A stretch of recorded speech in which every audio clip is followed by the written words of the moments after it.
Hello, I'm Cormac. You're listening to Queerly Beloved, supported by Amazon Music. In this series, I invite DJs, musicians, friends, allies from the LGBTQ plus community to talk about music, queerness, and anything else that shapes their unique story. My guest today is Hayden Payne, better known as Phase Fatale. Hayden has been breaking new ground in techno for over a decade and holds residencies at Berghain in Berlin and Khidi in Tbilisi. Hayden has released innovative music on labels such as Ostgut Ton, Jealous God, and his own label Bite. Hayden, like my teenage self, is a bit of a goth. You know, we do love a bit of a cute goth here on Queerly Beloved. You can find a playlist for all the music mentioned in today's episode, and indeed every episode, at the link in the episode description. If you're enjoying Queerly Beloved and you'd like to support us, please do leave us a review on whichever platform you're listening to us on. And if you'd like to support the community, please share this episode with a friend. I found our conversation particularly music nerd, which I loved, and I hope you love this episode too. So Hayden, for our listeners, I want to ask you who you are, how you identify, and what is it that you do? So I'm Hayden, also known as Phase Fatale. I'm a gay man, and I've been producing and DJing under this moniker for the last 10 years. I'm a resident at Berghain and Khidi in Tbilisi. Wonderful, both amazing clubs. I love Tbilisi. It's this funny mix, isn't it, between like very bohemian and then orthodox and then Soviet and Yeah, it's a really special place to me too, because I guess I've been going there for like 8 years, and then I lived there for a year also. did And you? like in during the pandemic, I went there for a year. Wow. Because I just have a lot of close friends there. Yeah, it's a magical place because I think it's such an ancient country and city, and there's like so much energy there. And I think, yeah, like you said, it's very bohemian, it's very creative. So many people are doing music and arts, and there's so much going on. I wanted to ask you, Hayden, because I actually don't know this, but where you grew up and Yeah.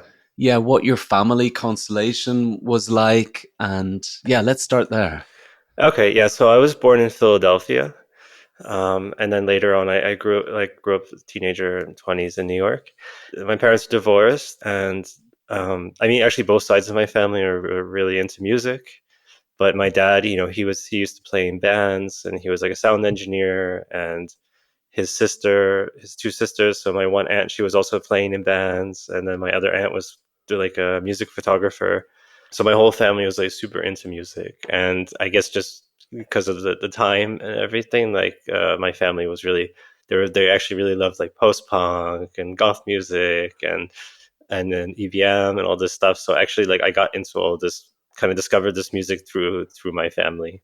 And were they getting into music in Philadelphia or in New York?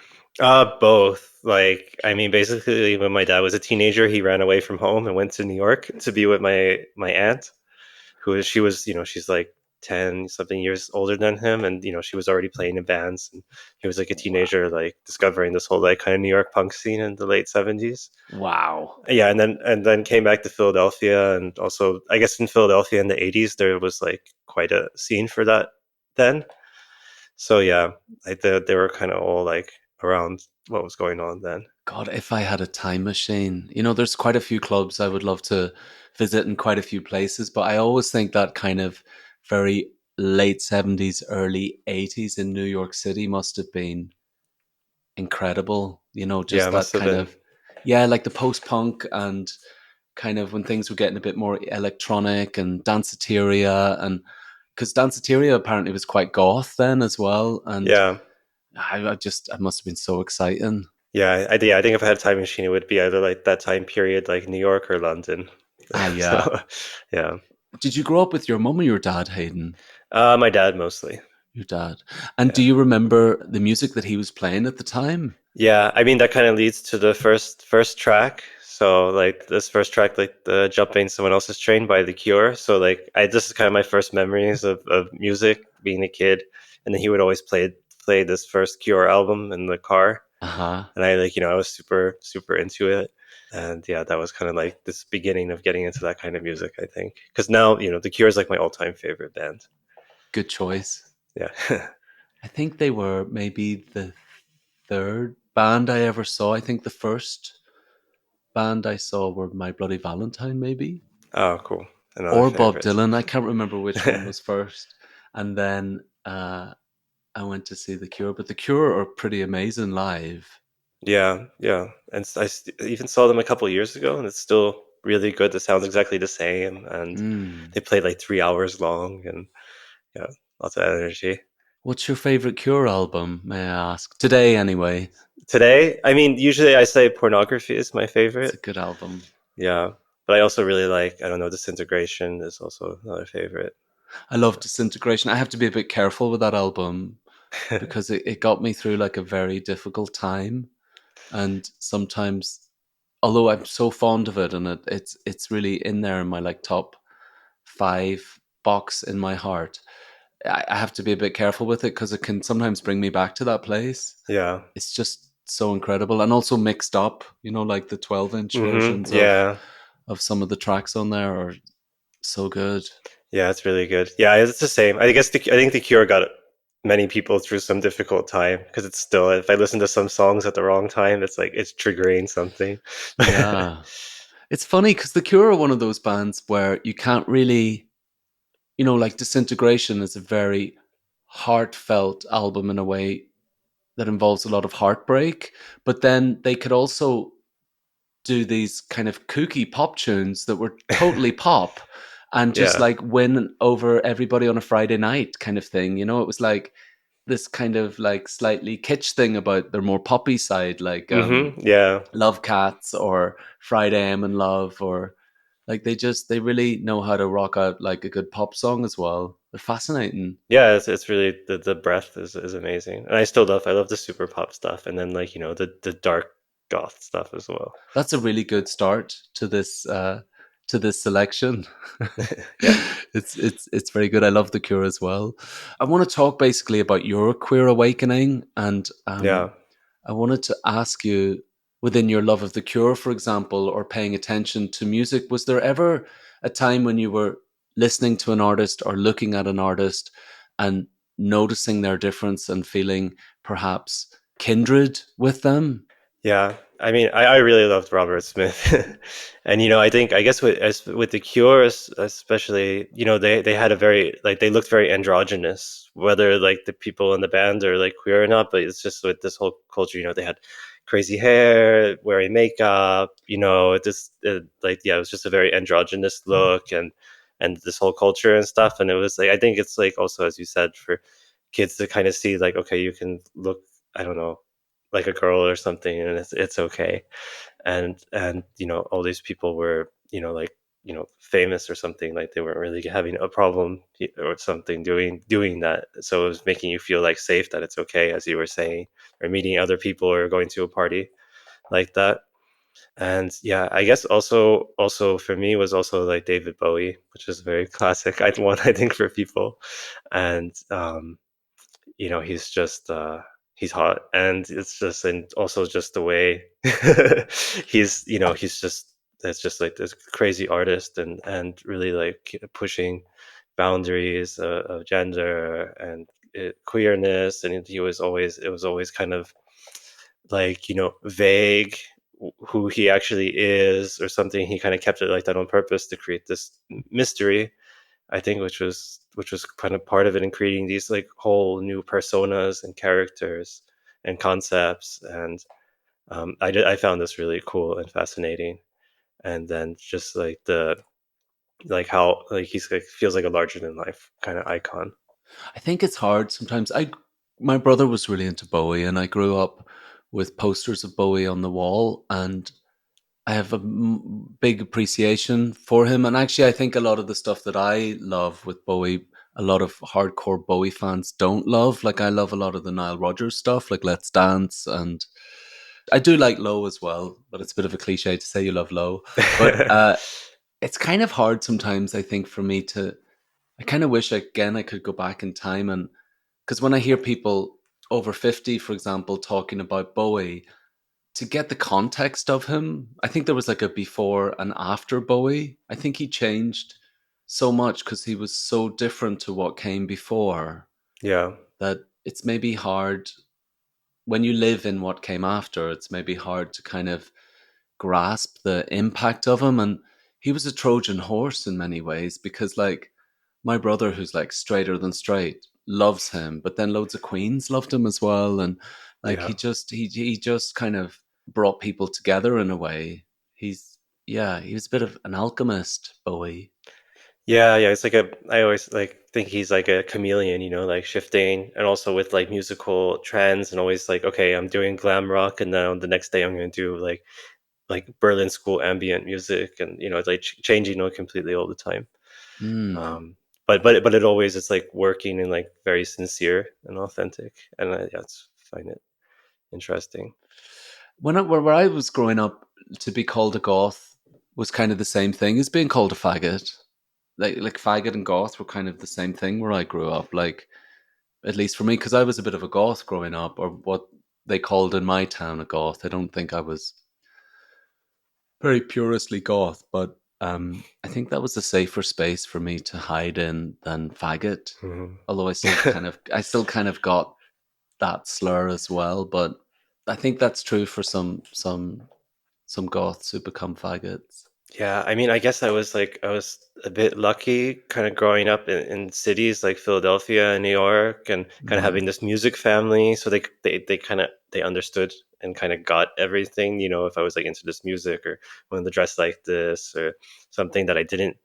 I, I was luckily not didn't get so many called so many slurs and stuff like this. So I'm thankful for that at least.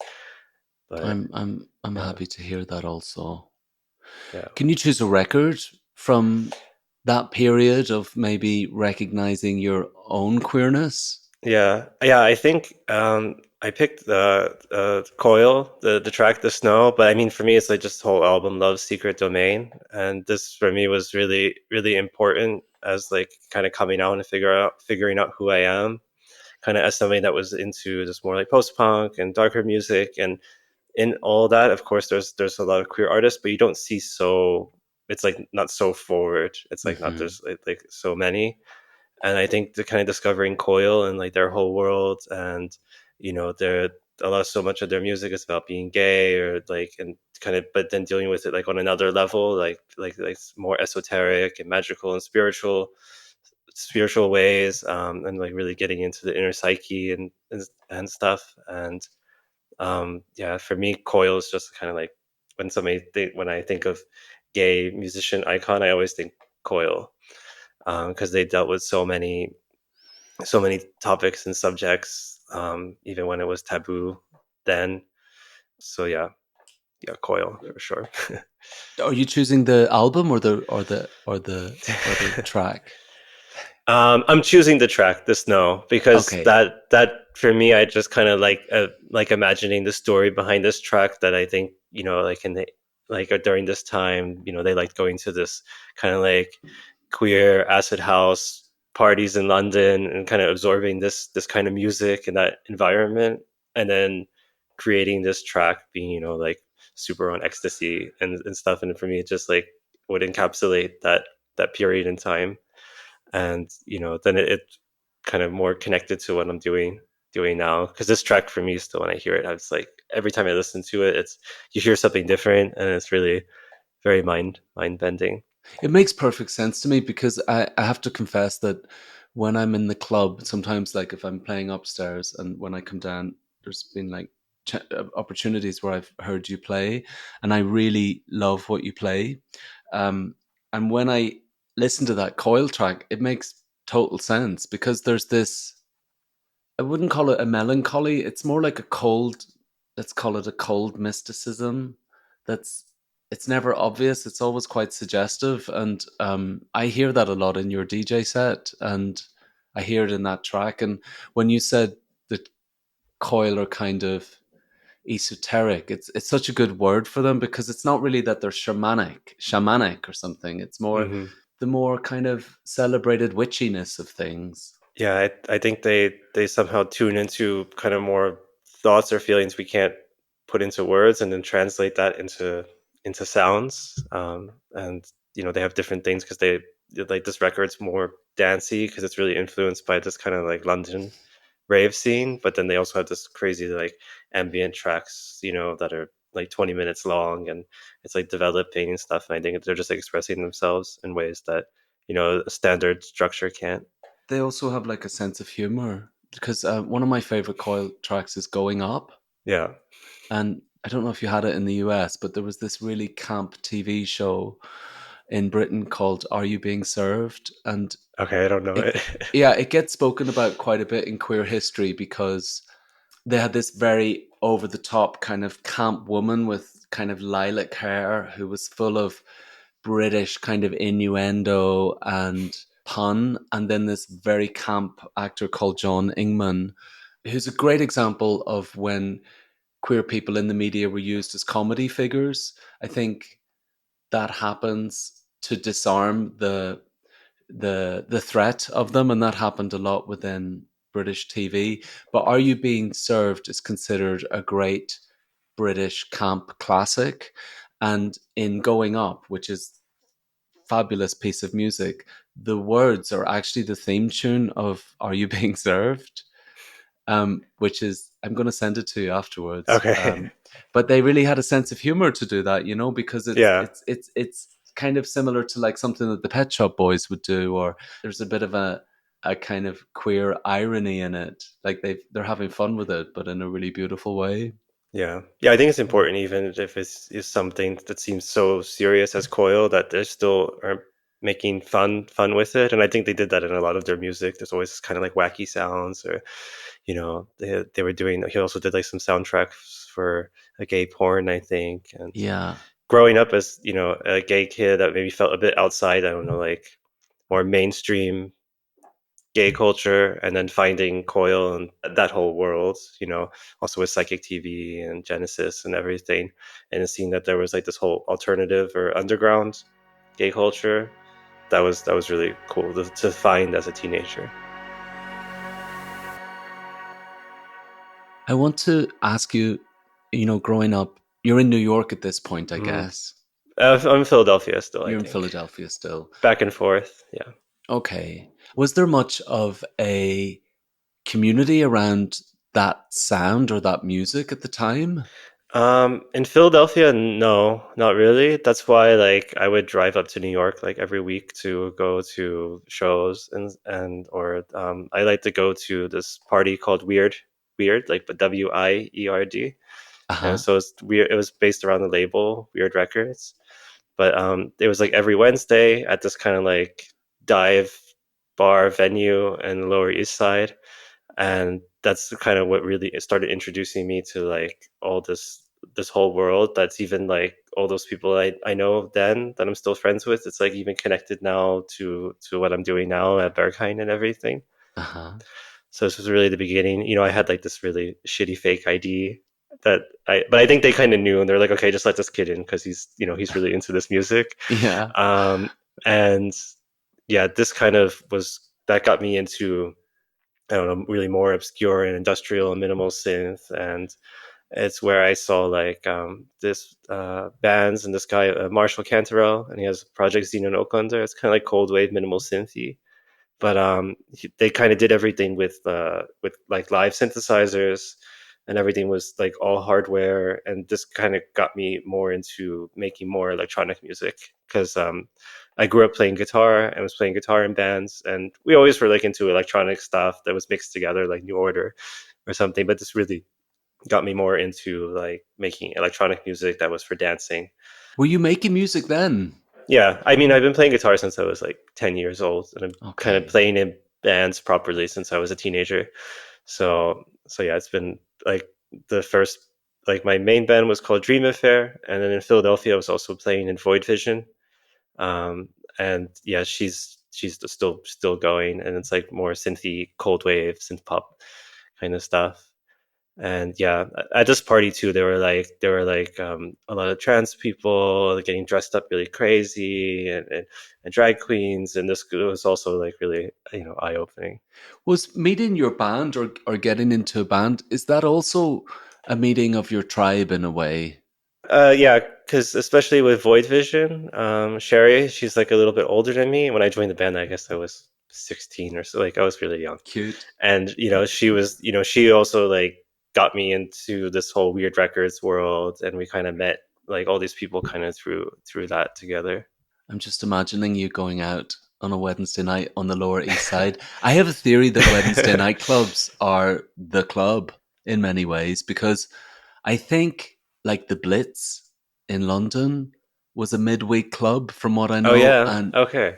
yeah, and Nag Nag Nag in London also was a Wednesday night. And I think there's something about middle of the week that is quite niche and not everyone's able to go to it. And it kind of, on one level, caters for a niche. And then on the other level, it kind of becomes a bit, not exclusive, but it becomes a bit like special, maybe, Yeah. in that you have to be really committed or dedicated to go, or maybe you don't have a job on Thursday. That's also an option for many I had to people. go. I had to go to class the day after, and I Oh, you did?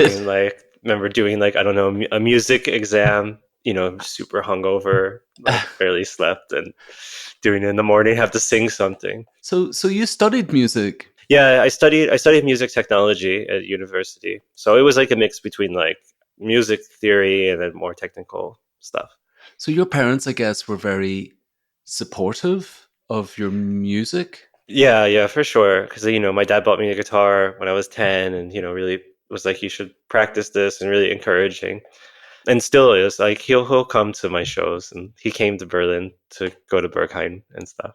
And how was it with the queer stuff in your family? Did you have any queer siblings or relatives or Um, I had one queer cousin, but it was from through my stepmom. But anyway, he's still my cousin, whether blood or not. And he was a bit older. And that was actually it in my family. But I think because my family was so into this whole post-punk goth scene, and they were in all these clubs and parties, and there was queer people all around always, and friends and everything. So it was quite. It wasn't so bad, I think I told my stepmom first, and she was like, "Oh, I know." And I was like, "Okay." It was really. Yeah, this was really quite not so. Of course you get so nervous and everything, you don't know, and there's like this it takes some transition period for your family to kind of just like get used to it and accept it, but it was nothing bad. how was your dad with you coming out? He's completely supportive. I mean, of course, like yeah, in the beginning there was like this transition that he had to kind of like wrap his head around it, and maybe imagine that what he envisioned with his grandkids or something, like all this, but it's completely like he's completely chill with it as long as I'm happy and everything and doing what I want. So yeah. That's so cool. Do you want to pick a track from that Wednesday Night Weird Club or from that time? Yeah, so I picked the track from Silent Servant, Invocation of Lust, because that's where Juan and we met through this party, because it was like this crossover thing where there was like kind of like Sandal District was happening, and like it was also around that time that this post punk industrial stuff was becoming kind of cool in techno and Ostgut and everything. And Juan would come to this party all the time if he was in New York, because that's exactly the music that we both that we both really like to play. And yeah, we met there, and I remember when his album came out, that was also kind of was like put these two worlds together for me and got me more into techno stuff. And this was just a Mhm. track you would hear at the party Yes. every week, mixed with all this more old new wave stuff, and then maybe it would go into a bit more dancey stuff as well. Yeah, so for me, that song is just like mixes all those things together in the music itself, but also kind of connecting those two scenes together. And yeah, that's what really like started me on my way. So you two go way back. Yeah, Hmm. yeah, I'm so sorry. It was a great loss for the scene. yeah, yeah. It's really like a big void is left. Yes. But yeah, I mean, also that record, if I took someone home, it's like I always put this record on. Oh, really? At that time, I don't think he knows that, but yeah. He'd probably be very, very, very impressed, though. I mean, isn't that the kind of record everybody wants to make? Yeah, exactly. But it's interesting what you say about, his sound kind of merging those worlds for you. Yeah, Like, I love EBM and kind of like more kind of early Dutch stuff and that kind of connection to it. But I also really love more electro sounding stuff. And when I first heard Dave Clark World Service, I oh felt like yeah, that was so also, amazing. yeah, because that was also, it wasn't very EBM, but it was quite electro and techno. It was kind of like the mergence of those things, a little bit more EBM sounding in some things, but that was also a merging of worlds where like you love two things and then you heard something and it was like, oh, but this is totally it because this is the meeting point between those things, and it always feels like a step forward somehow. Yeah, It's like a yeah, it's like a step forward in music when those things happen. yeah, So you're kind of finding a tribe then in a way at that point. yeah. Were there other queer people around you when you were going out then? Yeah, yeah, yeah. I actually like the person I kind of think from Weird Records is my friend Georgette, but their DJ name is Pre-Op Trans, and they also moved to Berlin like right before I did. Okay. Like they were like, okay, I'm moving to Berlin. I'm done with New York because like this weird party was kind of ending, and like this kind of music scene that we were involved in was kind of ending, and New York was getting more expensive as it always does. Mm. And they moved to Berlin, and I was already thinking about moving to Berlin also for music, but the fact that they did it already, I was like, okay, now I'm coming. Now they live back in LA, but yeah, that was like kind of like my big sister. What year was that? What year did you come here? uh I think like I came here with my band like in 2013, Okay. and then actually, so the first time I came to Berlin was like in 2011 or 2010, was like a study exchange, Hmm. and I went with my old bandmate Abby Echeverry. She's actually plays an LCD sound system now, Oh, wow. and we came here on like a study exchange. And already then I saw that for the kind of music I was doing, and I was already playing some gigs then. And then we went to Berghain and everything, and I already saw then that like, okay, this is much more the environment that I want to be in to do music professionally. And in New York, it's just like you have to work so hard to afford everything that you don't have much time for the creative side. It's like, Mm. especially when you're getting off your feet. So I already kind of knew then. And then when I came with my band again in 2013, and then I stayed in Berlin for like a couple weeks, and I was like, okay, I'm 100% sure I'm doing this. I'm finishing college. Like it's time to go. So then I just kind of went back, kind of gathered my stuff for a couple months, and then I came here, just Wow. like a suitcase. Yeah. Exciting. So you were studying music. You said you were singing a bit, playing guitar. hmm When did you start gigging? I guess I want to ask you when you started gigging as a band and when it moved more into DJing or more electronic performance. Yeah. Yeah. I mean, I guess I've been playing shows since I was like 16, in bands and touring and driving through, the Americas and everything. I've been doing it since, yeah, I was a teenager, since I was 16. And then kind of when I moved to New York, it was getting more involved in this Weird Records parties. So like at these parties, they would have, like a band would always play at midnight, and then you would have DJs before and after, and the party would go till like 4 a.m. And then already then my band Void Vision was like playing at this party, when I was like 18 or something. Everybody knew I was underage. I had my 21st birthday there. Then all the bartenders were like, wait, it's his 21st birthday now? He's been coming here for 4 years.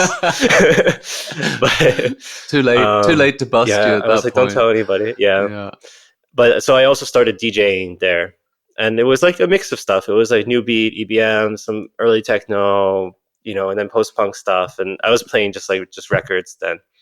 But you weren't really mixing, beat matching so much because the post punk songs, it's kind of almost impossible to do it. But you would kind of learn to do it with effects and stuff. And I think also this also is like Juan said, would say the same thing. It really taught me how to DJ still, because you couldn't just rely on the mixing. Actually, you had to really like, the track selection was extremely important because that's kind of all you had. and that kind of taught me how to DJ more. But then I think upon coming to Berlin and seeing, really more the dance scene there, because in New York there was of course like techno parties too, but they were more in legit clubs, and my fake ID didn't work. Okay. So yeah, I would come up to the club and the bouncer would be like, "Just go away." He's like, "I don't want to see the fake ID. Just go."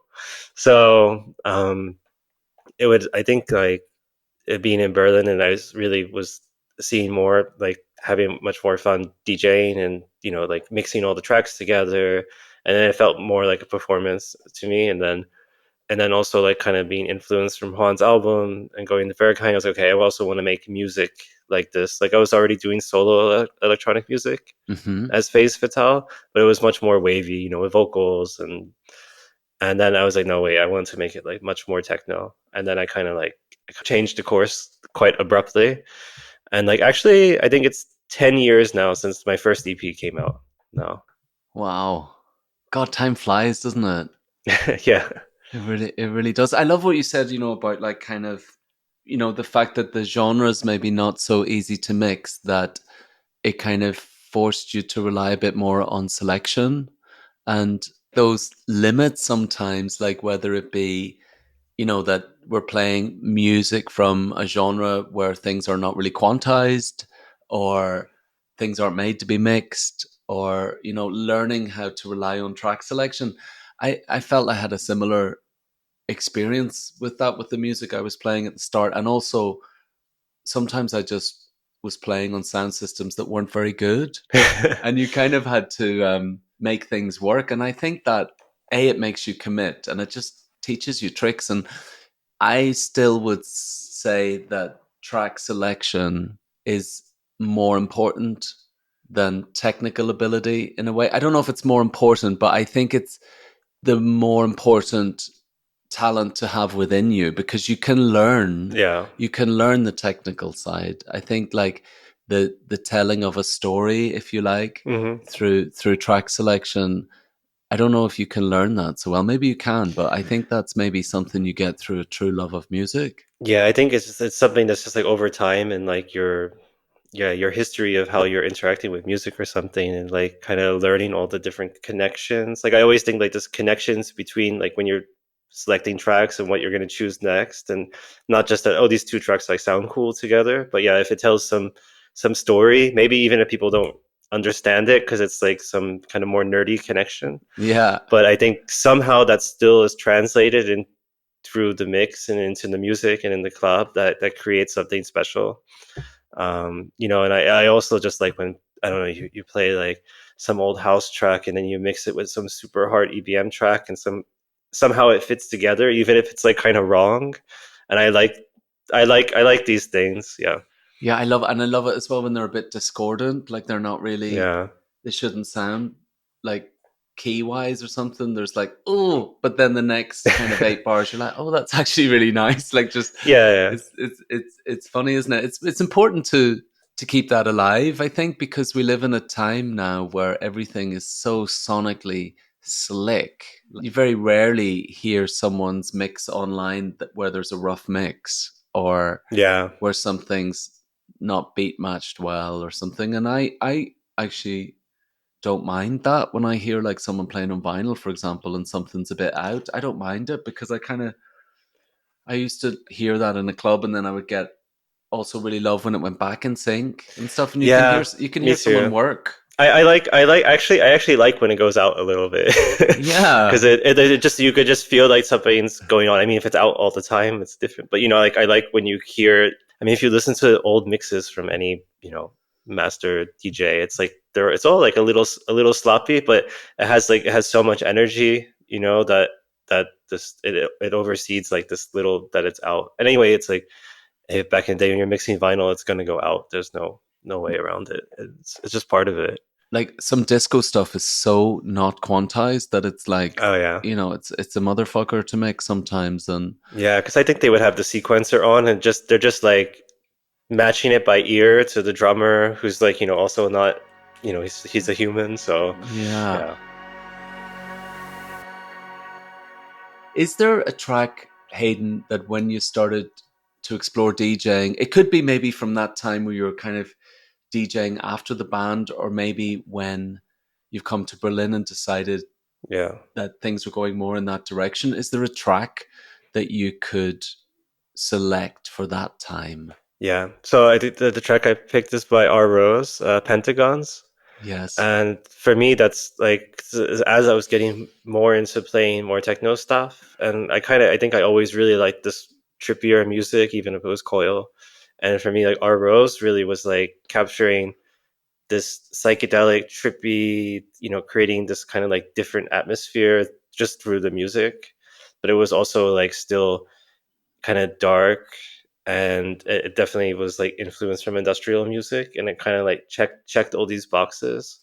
And what also I really like about R Rose and the project in general is also like the visual representation of it, like R Rose, like the persona, that it's like this like androgynous character from Marcel Duchamp, and that when Seth is playing as R Rose, that he is R Rose, and it's like this whole concept around it, and then that the music is so heavy and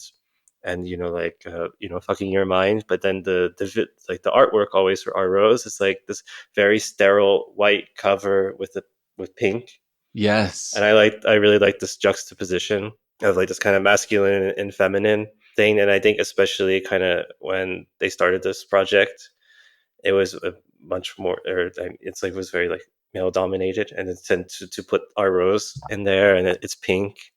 And I thought this was really really cool. And then I just from a technical perspective, the music's like it's really mind blowing, especially when I was getting more into production, producing like techno music and trying to listen to that. And it's like the music's constantly evolving and constantly like it's always rising. It's Mm. just the way he does that with technically with the synthesis is like it's really really crazy. And then I think kind of beyond all that, the music's still very sensual and really danceable and really DJable. Like every time you play it, you can see people are really like getting into it. Then it's like it's very sexy music. I want to check out more from them because I love the track. There's like a stripped element to it, but then there's also like a really warm thing going on, and Hmm. it's quite intoxicating in a way.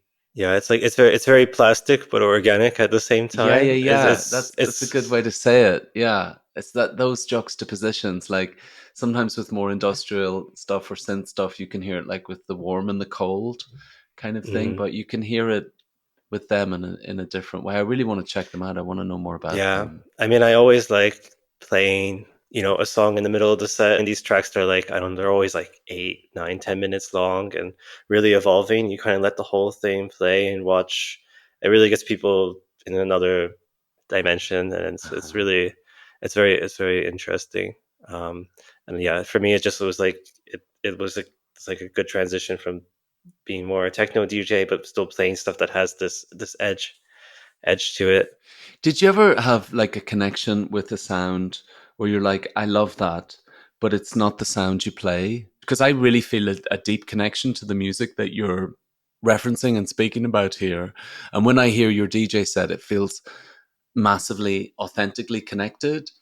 And I love that sound, and I can play some EBM tracks, but my sound is very different. And within my love of music, there's like so many things that I love, but then you find this thing that it's like, oh, that's the sound I play. And I appreciate that Yeah. and I love that. And you might have a period where you're like, oh, I wish I was over there playing that. But you kind of realize that to really authentically be in your lane, like I kind of realized that there's a pop sensibility in what I do. It's not pop music, but there's a start, a middle, and an end to things. And I kind of take things through. It's quite a songy thing, an electronic song thing.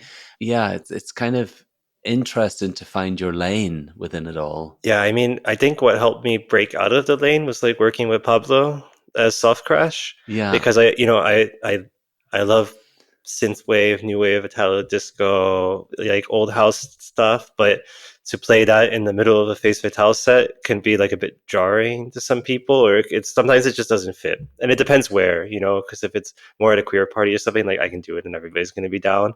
totally. Because some people are really snobby about genres. Yeah. Or they get really confused. Like I played like a really more queer like lab style party in Milan, And I was like, okay, I'm gonna really just play like as if I'm in the lab, like not gonna play techno. And some people were a little confused. They're like, "Oh, this is what you play now?" And I'm like, "No." I was like, "Just take a look around." And I think with working with Pablo, it allows me to have this to not worry about this kind of like boundary and can play like that kind of style that I also really like. So I say it's like my two sides. I'm quite interested to ask artists, other artists, how they manage this life on the road, which, we're kind of dipping in and out of other people's social lives and then we're on the move again. And it can be a lot. It can be many things. It can be wonderful. It can be tiring. I'm kind of interested to know how that is for you. It's like as a lot of times it can be tiring because it's using like your physical energy, your mental energy, your social energy, and it's a lot because you're constantly on, and then there's like a lack of sleep and the traveling, but at the same time it's extremely rewarding because I really like playing music, whether it's like in a band or DJing or live or whatever, and this really gives me something to express myself and listen to the tunes I like really loud on a system, and being with everybody dancing, and so it's a bit cathartic, and this I really enjoy. But of course, like when I'm traveling on the weekend and stuff, I kind of have after touring for like doing this for like 10 years, I really created a system to kind of get through the traveling and everything. Tell And me everything about the system. I want to know about for it. for me, the most important thing is the noise canceling headphones. This, and then putting certain music on, and then I can kind of zone out, So all the stress of the airport and everything around is like I kind of like zen and just like zone it out. And I think this is like the way to do it. What are your favorite noise cancelling headphones at the moment? Now I use this the Bose over ear ones because actually I was having some kind of ear trouble before, that like it wasn't like kind of equalizing correctly, or if I would move my jaw it would like kind of click, and or it would just feel like there was like a veil, or like certain frequencies would even sound distorted. Hmm. Like one time I was playing at Berghain, I thought there was something wrong with the monitors, but it was actually my ears. And then the doctor was like, "Oh, are you using the AirPods?" And I was like, "Yeah." And he's like, "It's not good because it's really in your ear. Sorry, you're wearing them." I'm literally wearing them. and, Yeah. and yeah, it's really blocking your ear, so it's like doing it's with going on the plane up and down, it creates like some pressure, and also it's like kind of pushing the wax and that nice stuff like inside your ear. I So I still use them sometimes. I don't know if I'm going to the grocery store, just doing something like kind of quick, but I try and use the Bose like 95% of the time. And this actually, so I noticed my hearing got better. And of course, wear earplugs when you're in the club. But yes. yeah, this really helps. And then yeah, when I'm traveling too, I rarely listen to like dance music or like the music I'm playing. I don't listen to it like when I'm on the go. I usually listen to like really, really chill stuff. Actually, I saw like in your prompt you wrote "The Cure Disintegration" and PJ Harvey, and I was like, oh, Yeah. it's like I was maybe gonna put one of those. Oh So really? I was like, oh, those like good choices, but I'll I pick something else out. But yeah, it's usually like really mellower stuff. So would you call that your go-to self-soothing, self-care music? Yeah, yeah, for sure. Because I also like kind of like you're on the plane, you're traveling, you're alone, and you can kind of Mm. just like be in your thoughts for this moment. You're on the plane, like the phone doesn't work. I always find it a good time to just kind of like zone out a bit, rather than like I don't know working on a track on the plane. Oh God, no! It's also like the worst place to work on music because everything sounds terrible on the plane. Yeah, it's really noisy. Actually, I fall asleep when I open Ableton and the loop's Mm. playing. I nod out. Oh, you I don't see, know. it's it's Yeah. it's it's telling you. So, what would you be listening to then, for example? Yeah, so I picked a Hate Rock and the track New Year's Day. It's one of my favorites by them. And this album I really like also because it's more acoustic, and I really love her voice and the music and the lyrics and the mood that they create.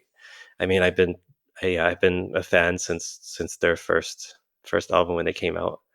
and yeah, this track for me, it's also like the lyrics are very sad and stuff, but I really love them. I don't know why, but I mean, it's probably, I don't even know if you can hear it, but there's something, maybe it's just the fact that they're a duo, even, but there's something Cocteau Twinsy about them for me. Oh yeah, for sure, Yeah. because it's very ethereal. Okay. Yes. Yeah, It's a good word. I would listen to the Cocteau Twins sometimes. I would listen to Heaven or Las Vegas. yeah, it's another favorite of Oh, mine for God. exactly this. Yeah. But that's even sometimes like a little bit too electronic in a way. Like, I also like to listen to something that's very not electronic in any way, like PJ Harvey, for example, Yeah, or something that's just a world away from anything I would mix. I remember when I was learning to mix vinyl, my friend Alex, who taught me, she told me like you can work on your DJ set, but never listen to it on the day that you're mixing. And it was the best advice for me because I feel like if I do that, I kind of lose my excitement for the mix yeah, in the moment when I'm playing, and also my ears feel different. And yeah, it's been good advice, that one. yeah. It's good not to overdo it. Like I couldn't imagine, playing in a club and then going to the next one and then listening to the music that I'm playing. It's like it's too much. It's too much. Um, and I think it's important to have this juxtaposition and like not that everything's on, because with dance music it's like everything's really intense usually and euphoric, and it's good to have to bring it down. And how is mental health for you? Because we talk about it here on the podcast quite a lot, just because of statistically, queer people facing more mental health challenges. Yeah, How is that for you? I mean, yeah, I see a therapist regularly, and I think it is important because, especially as a queer person, there's always a bit more to unpack. I think, and maybe some things that you suppressed or something that you need to find, and then in the end, it's making you a happier and better person and stuff. So it's for sure worth it, and I think it's important. And it gets, of course, difficult in our world because with this lack of sleep and parties and stuff, it can, I mean, that takes a toll on your mental health as well. Yeah, I mean that's a good way to look at it, I think. Also, like if you have a tendency towards an issue with your mental health, constant traveling and no sleep will definitely trigger it. Yeah. It's like it will definitely come to the surface at some point. Yeah.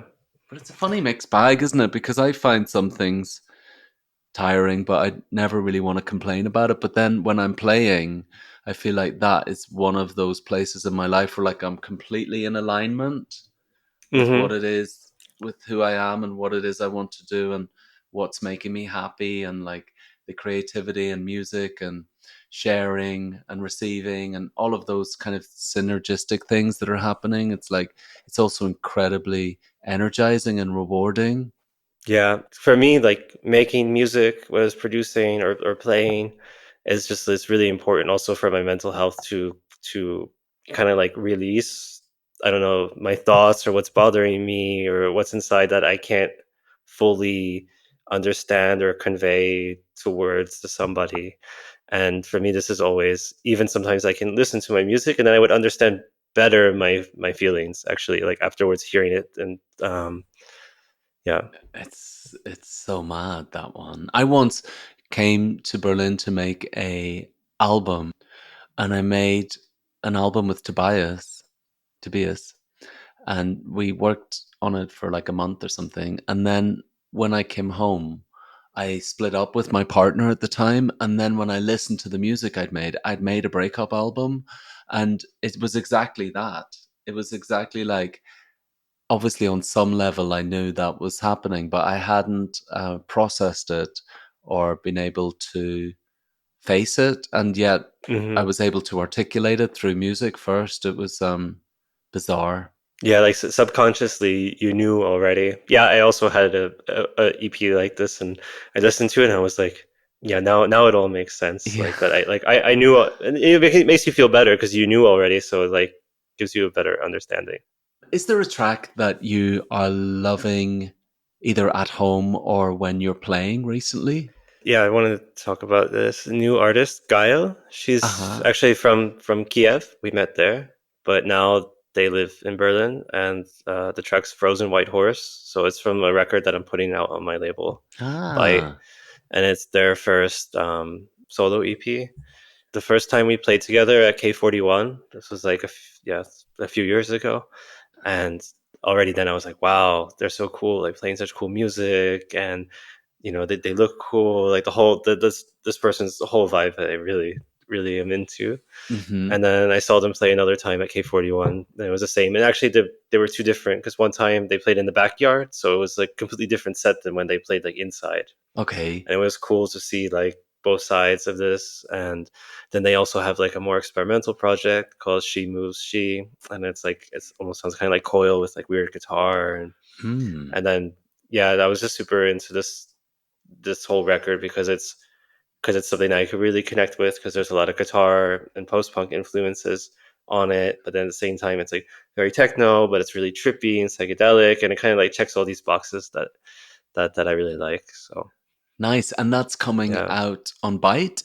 yeah, in July, yeah. Did you and Pablo do something with Olya also? Yeah, yeah, Oh, yeah. yeah. That came out earlier this year. Yeah, she's amazing too. I really like I the love the her the voice. process of making that track with her, because it was really like where it was very interactive, and she was really like, okay, like on this song, like maybe it should go, actually change the chorus so it goes like down to this note, and it was really, yeah, and her voice is amazing. I wanted to ask you, is there anything else going on with you at the moment that you would like the listener to know about in terms of Hmm. releases or gigs or stuff that you're doing? Well, I just had a new record come out, like a solo EP of mine on Byte called "Love Is Destructive," and Juan did the artwork for it. So it's like the most recent thing. And other than that, I'm just working on more releases, and there's stuff coming, but nothing in particular to touch on right now. Hayden, I just love talking to you. I'm really Yeah, it's been great. and also like your selection and your history and your story is in, I mean, everyone's story is individual, but it's a little bit off the beaten track in a way, because it's coming from, I guess, a less mainstream club sound and more goth sensibility, and I really connect with that as well, and it's been Yeah, such a pleasure to listen to the music you suggested. yeah. Thanks for having me. You've been listening to Queerly Beloved with me, Cormac. Since you've listened right to the end, I wanted to give you a heads up that for each series of Queerly Beloved, I want to start highlighting the work of a queer charity or organisation worth supporting. For season 2, I've chosen notaphase.org, a charity committed to supporting and uplifting the lives of trans adults through community and joy. You can find a link to Not a Phase at the link in the episode description, as well as playlists for all the music mentioned in today's episode and every episode. While you're there, please do hit subscribe so you don't miss out on my conversations with more talented people. A big thanks to Michael Lane, my producer, to my manager, Melissa Taylor at Tailored Communication, and of course to Amazon Music for their support, and to you, the listener. Until next time, take care of yourself. All the best. Bye.